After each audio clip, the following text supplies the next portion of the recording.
What is up, all forms of social media? James Joseph Edward Jesperger Jr., but please call me Jimmy for short. Today we have something different. We're going to do the D&D Tag today by Ginny D. She is a YouTuber. She cosplays as Jester from Critical Role. She has a whole bunch of stuff on her channel, so please feel free to go check out her stuff. Today we're going to do her D&D Tag. Because I love the questions, I love how interesting they are, and I wanted to give my voice because I love D&D, and let's nerd out together. So, the number one question is, what was your first D&D character? I feel like I've seen a few of these tags already. I feel like everybody kind of has the same story. Like, I kind of had this first character who I don't really consider my first real D&D character. Now I have this character. My first real D&D character was actually in 2016 when I first started playing D&D. So I've been playing D&D for about 5 years now. Was during when I was out in Ohio doing a theater company, and my friend was making a module kind of based off of 5e, I think, for D&D. I was playing somewhat of a Dragonborn, like, fighter, warrior, or champion type in his campaign, and it was a lot of fun. I fell in love with D&D. And then my first real character in 5e, I played a Dragonborn paladin named Sosami, who actually became more of a real character than I thought he would be. I thought he would be more of a joke character, but he actually did become a lot of what I envisioned, and I wrote a huge backstory for him like I do for everybody else, and I got into the love of creating through D&D. Number 2, which D&D class is your favorite to play, or do you not want to play? So in years past, I would have said Ranger, but now I'm actually like really wanting to make a Ranger because I've seen a ton of people play Rangers and how like they use them, and I feel like that would be one of my favorite classes to actually play. I think that actually might be, if I make a new character for a new campaign and I don't use the one I'm thinking of, I want to start making a Ranger. I actually might start thinking of ideas today. But really, there's no class I won't play now. I genuinely want to play every single, like, baseline D&D class, and I'm getting really close. I've almost gotten through most of them.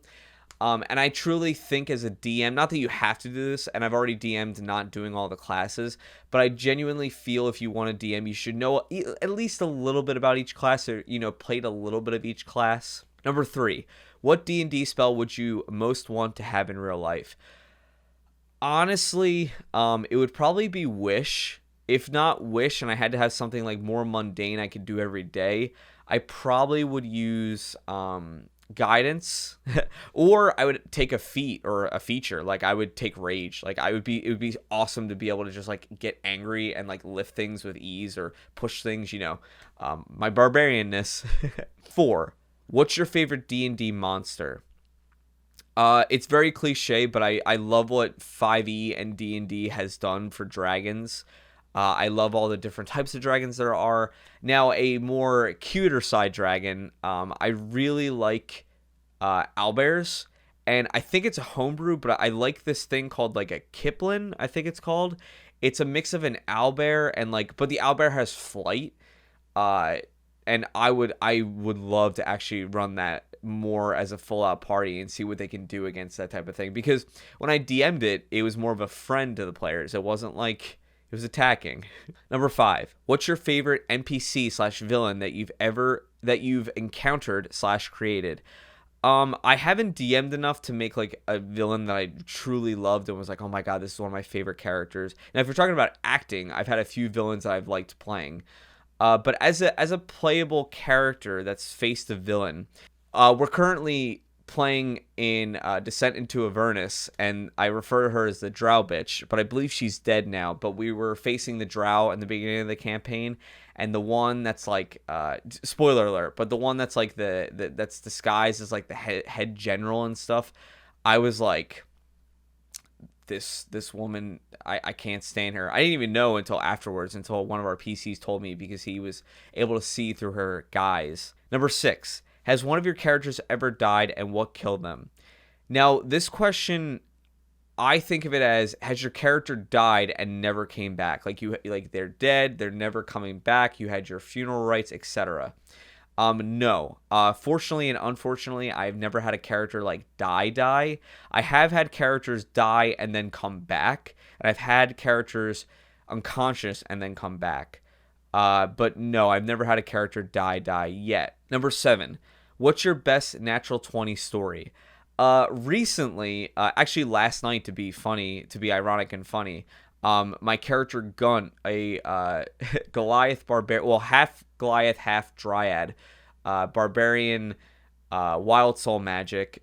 He rolled 2 natural 20s on 2 reckless attacks against a smiling giant. And I was so happy. I got out of this chair and was screaming, "Fuck yeah! Fuck yeah!" Like, I was so happy. That's been, I can't necessarily remember every natural 20 story and to tell you like, oh my god, this best one and this best one. But yeah, a lot of crazy stuff has happened where I'm like, whoa, I rolled really high and I remember that. But that was very specific because it happened yesterday, and 2 natural 20s in a row, like, oh my god. And now we'll get to the worst part. In number 8, what's your best natural 1 story? It also happened recently. It happened this last Tuesday. I rolled 2 natural 1s for 2 attacks, which I think is a little like, I did the natural 1s on Tuesday and then I got the natural 20s. Like, the world balanced itself. But my double scimitar as my human vampire bard, College of Swords, his double scimitar broke on both sides and shattered on one side eventually. And I was like, well, this is the worst natural 1 story. I should also preface with, I'm a person that truly believes you need bad rolls in D&D and in tabletops. Like, I don't think every time you roll bad, you should be like, oh man, like, this is horrible. Take it with a grain of salt, because like, it will change your character. You get to role play with this. Like, it brings more interesting thoughts out. Natural 1s and natural 20s sometimes are really good, really bad, or they could be in a gray area. Like, it makes more interesting role play and plot settings and summary and such like that. Number 9, what's the highest level you've ever played a character to? Funnily enough, as I bring him up earlier, Gunt is actually my highest level because I started him at level 10 with this campaign, and he's only leveled up once so far, so he's level 11. The other character that I've played since level 5 to now, because I joined the campaign a little late, 5 to now, I believe she's actually, she might be level 10 or 11 too, now that I think about it, or maybe 9. It's either 9, 10, or 11, because I forget she has a bunch of levels in Barbarian, and then just took 1 level of Twilight Cleric. So I have to remember how many levels she has in each. But yeah, 11 is my highest roleplay right now. But we'll see who levels up faster, because our campaigns are a little different in each. Number 10, what's your favorite magical item? Might be cliche. I like the Bag of Holding, but in a campaign, right now, I love the Cloak of Displacement my Barbarian has. Because on a reckless attack, it just means they get a straight roll, but if I hit just normally, they have disadvantage on attacks. Number 11, if you had an IRL, in real life, alignment, what would it be? For years, I probably would have said true neutral, but people have kind of swayed me different because I try and be quote-unquote good. I would say right now I probably lean more chaotic good or true neutral, or chaotic neutral. Number 12, if you had to date one of your characters, which one would you pick? Now, I do have to say I am a straight male, but out of the characters I played that, like, either one, if I had to date them because of, like, their personality and their looks, I would probably say, out of the 2 females that I've played, probably Alana Steelblood, who is the barbarian I talked about, who's also a Twilight Cleric, because she's the epitome of what I like looks in a woman. And for the guys I've played, probably, this is going to sound so, like, cocky, but the bard is really me. Like, the character I'm playing now, Michael, who's a bard, he really is a lot like me, and I really like how he kind of plays and who he is as a character. I think we get along a lot better than a lot of other characters. Not necessarily that I would always get along with Alana, but I think, you know, both of those characters would be really good. But that's the other thing too. Each character you make, you should be able to find qualities in them that you like. So you should be able to date all of them, really. Besides that, Orel was too cocky and smart in Pathfinder for me. And Gunn is a good soul, but like, I don't think we have a lot to talk about. He's a little awkward sometimes. Harmony is a cleric who, I feel like me and her wouldn't match well with like personalities. But you have to remember, each one of your characters is a part of you. So like it's just parts that you are getting accustomed to, what you like the most out of yourself. But try and play things that are different from yourself too. 13. Is there a character you want to play but haven't had a chance to play yet? Yes, I did talk about earlier that I would love to play a ranger, but something that I am holding on for a really good campaign or as a backup character. I really, really, really want to play a runic knight, and that's all I'm going to leave it as, because the backstory is going to be fucking amazing. What I'm going to do with this character is going to be really fucking amazing. If a campaign starts out and was like, hey, we're going to go from like level 1 or level 5 to like level 20, I would want this character because I am so excited for him to join a campaign. And I'm not going to say anything else. All I'm going to say is runic knight. That's it. And I haven't played a fighter yet, so it's going to be interesting. 14. Are you a dice goblin or are you a dice minimalist? I really truly only get the things that I need. I don't like spending money on stuff, but I do have a lot of dice. So you could say like I'm a dice goblin who is a minimalist when it comes to like playing. Like I only bring 3 things of dice. I don't bring like my whole dice suitcase or anything like that. I have a ton of dice, but I just use I only need like 3 sets of dice when I come in, because you need to roll extra, magic spells or extra damage. That 3 is enough, I feel, or 2 is enough, I feel. 15. What rule or mechanic have you never quite wrapped your brain around? I have a few, but this is my number one. And I understand how it works. I'm just saying that I can also see how it could work this way.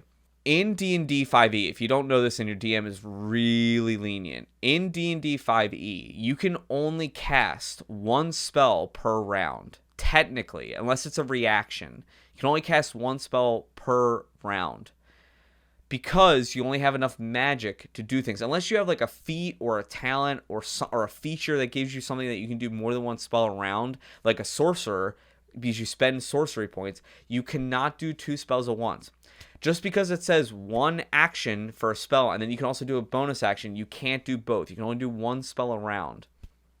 I truly believe you should be able to do both. Because if a natural spell takes 4 to 3 seconds, and a bonus spell takes 2 to 1 second to do, why wouldn't you be able to do both? I understand it takes your spell, mojo and everything, but I truly think that that's something we could overlook sometimes. I've had before DMs say like, oh, you can do that because X, Y, and Z, but I do understand where it's coming from, and the mechanic does work, and there are rules and talents for that. So it's like, well, why wouldn't they be? Because you're supposed to get that talent, and then it kind of like belittles the sorcerer class. So that's it from me. I want to say thank you again for I found it through Mark Humes first. I found his video because I'm subscribed to him, and I'm also subscribed to Ginny, but I saw his video first, and I was like, oh, Ginny did this too. Let's see both.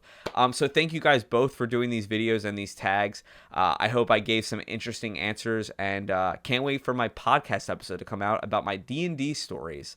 But as always, my name is James Joseph Edward Jesperger Jr., but please call me Jimmy for short, and I'll always see you guys in the next one. Peace.